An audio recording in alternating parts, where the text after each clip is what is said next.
अस्सलाम वालेकुम dear students. Second lecture का जो सेकंड पोर्शन है, यानी कि लेक्चर नंबर ये सेकंड ही है, उसमें हमने एक सेकंड पोर्शन जो कि पेरेंटल रूट्स में हमने इंट्रा बोन मैरो के बाद आज एंगल ऑफ इंजर्शन पे बात करनी है। डिफरेंट डायग्राम्स में 90 के एंगल पे इंट्रा मस्कुलर होता है, सब क्यूटेनियस जो है वो 45 के एंगल पे है, और उसके बाद 25 एंगल इंट्रावीनस है, और इंट्राडर्मल जो है वो 10 to 15 डिग्री का एंगल है। नीचे डायग्राम में भी दिखाया गया है इंट्रामस्कुलर, सबक्यूटेनियस, इंट्रावीनस और इंट्राडर्मल। और ऊपर ये पहले स्किन के बारे में, स्किन की एनाटमी दिखाई गई है। इसमें सबसे नीचे मसल्स हैं, मसल्स के ऊपर सबक्यूटेनियस टिश्यूज़ हैं, उसके ऊपर डर्मस है और सबसे ऊपर एपिडर्मस है। तो ये MCQs भी आ सकता है कि 3 मेजर पेरेंटल रूट्स हैं, इंट्रावीनस, इंट्रामस्कुलर, सबक्यूटेनियस। पहला एडवांटेज कि drug get to the site of action more rapidly. Advantage पहला सुन लें कि रैपिड एक्शन है in case of parental administration, rapid action है, रैपिड रिस्पॉन्स है which may be required in emergency.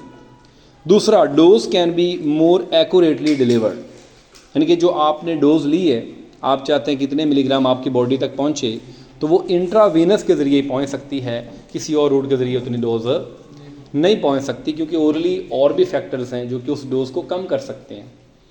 Suitable for drug that are not absorb from GIT, ऐसी दवाइयाँ जो कि आपके GIT में डिस्ट्रॉय हो जाती हैं, जैसे इंसुलिन, ठीक है, तो उसके लिए आपको क्या देना पड़ेगा, पेरेंटल रूट को जो है ये एडवांटेज है। नेक्स्ट है डिसएडवांटेज, मोर रैपिड एब्जॉर्प्शन से एडवर्स इफेक्ट भी बढ़ जाएंगे, लोकल इरिटेशन भी हो सकती है साइट ऑफ इंजेक्शन पे।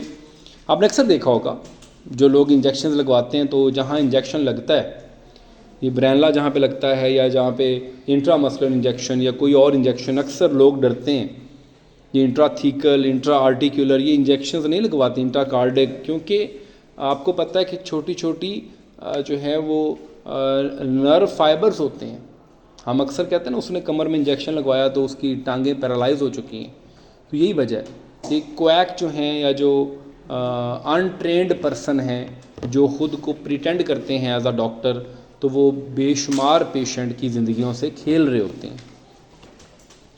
Disadvantage, more rapid absorption can lead to increase adverse effect, irritation, और फिर पेन हो सकता है।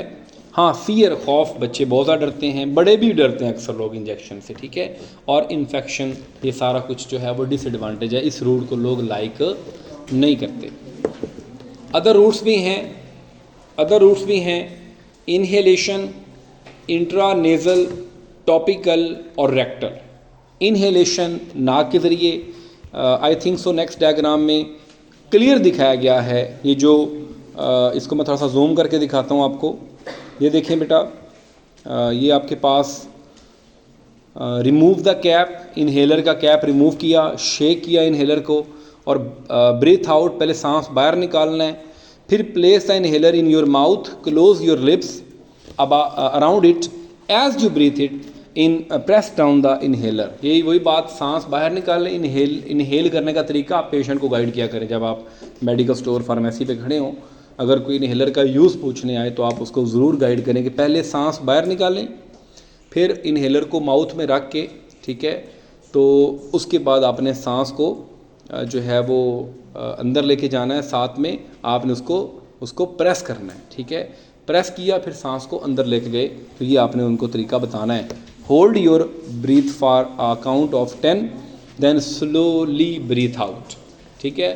सांस जो बाहर निकालना है इनहेल करने के बाद, वो आहिस्ता आहिस्ता निकालना है, ना कि फ़ौरन निकाल देना है। थोड़ा टाइम लेना है सांस को बाहर निकालने के लिए, ताकि वो जो दवाई है वो आपके नाक या सांस वाली उस नाली से आपके फेफड़ों से होती हुई आपके ब्लड में चली जाए, ठीक है। तो ये चीज़ें आपने याद रखनी है। ये बल्कि उसने दिखाया भी है कैसे नॉस्ट्रिल से नेज़ल कैविटी के बाद फेरेंक्स, लैरिंक्स, उसके बाद ट्रेकिया से ब्रोंकाई, ब्रोंकाल से ब्रोंक्यूल से एल्वोलाई के बाद कैपिलरीज, वहाँ के ब्लड में ये मेडिसिन चली जाएगी।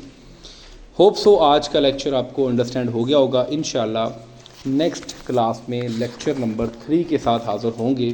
अभी हमने लेक्चर 2 का बी पोर्शन वाइंड अप किया है। टॉपिकल डोजेज फॉर्म हमारा नेक्स्ट टॉपिक होगा। तब तक अपना बहुत सा ख्याल रखिएगा। अल्लाह हाफिज़।